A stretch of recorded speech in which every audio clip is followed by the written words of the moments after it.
But working in a forensic environment could be really promising in terms of the salary and also in terms of some of the work that you do. It is not going to be traditional therapy at all. It's going to be you working in legal settings. You're going to be conducting assessments for court cases. You might provide expert testimony. Some of the work in forensic psychologists could also be analyzing criminal behavior patterns.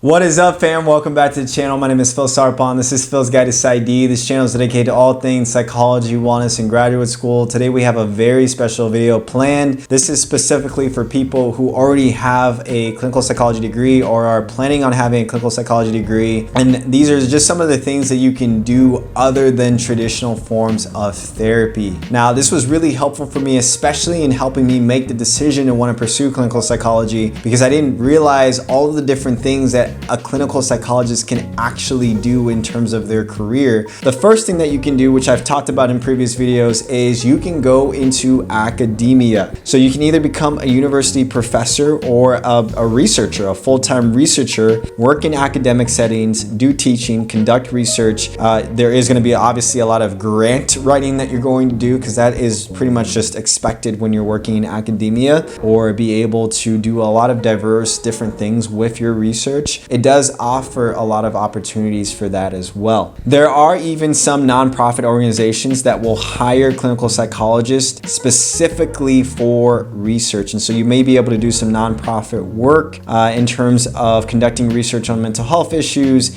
intervention strategies, and program evaluations. And so that's a really cool thing that you could do potentially as well in terms of the academia and research side. The other thing that's really big is that I've known a few psychologists who are mainly doing consulting full-time. Now, as a psychologist, you can do consulting, and it looks a little bit different than supervision. Consulting is that you might actually be getting paid a significant amount of money to consult with organizations or companies in terms of either psychological research or hiring practices or policy work. And so there's a lot of organizational consultants that are in demand for businesses and organizations. They help with team building, they help with organizational effectiveness, they help with professional development. This is where you can also tie into some of the human resources, contribute to some meaningful either assessments or helping with some of the workplace mental health of the company or the organization. The other thing that I've previously mentioned in past videos is forensic psychology, and there's not a lot of psychologists that really think about forensic psychology while they're in clinical psychology school, unless they're in a practicum setting that has some forensic outplay to it. But working in a forensic environment could be really promising in terms of the salary and also in terms of some of the work that you do.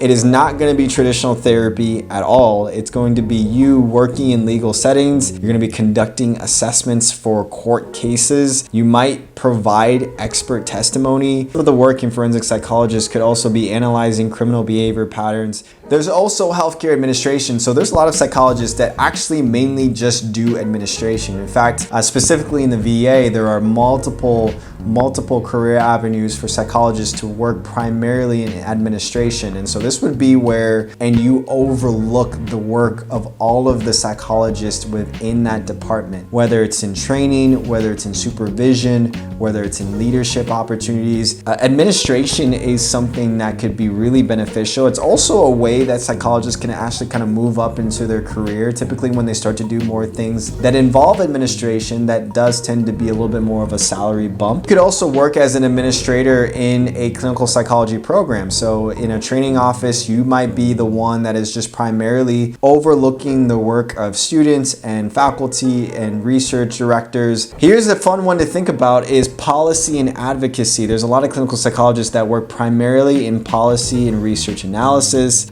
They can work at the local, state, or national level. They can do things to promote mental health, reduce the stigma, influence policies. This can side a little bit more into the political atmosphere, whether maybe they may be working with politicians or government officials in terms of doing policies for local and community work. And so that could be a really potential satisfying work that a psychologist could do. There are also psychologists that only do training and supervision for licensed licensure or for continuing education credits, or maybe they'll go to conferences and they'll just speak and do presentations. There are psychologists that can get paid for supervision, whether it's helping students with their postdoc work, whether it's helping students who are master's level clinicians or doctoral level clinicians, or peer-to-peer supervision. So there's a lot of work and money that can be made in terms of just doing supervision and training full time. One of the things that has been really cool is that with the advancement of technology and all of the advancement with apps and technology and social media, there's a lot of psychologists that are giving their input and their expertise in terms of making some mental health resources for those apps. I've actually heard of a lot of psychologists doing a lot of consult work for Headspace and mindfulness apps in terms of creating resources for them and information and educational resources for those companies, for the clients that they have, and for their viewers and for their app members. Psychologists can also work as public health and community service people or educators, in terms of the work when it comes to public health crises or prevention strategies or resources that need to be utilized. A community program developer could implement some of those programs or start those programs and target specific populations that can address public health concerns. So that could also be a great way to not just necessarily do direct therapy, but maybe, for example, you're helping the homeless in certain aspects of providing some type of work or policy or program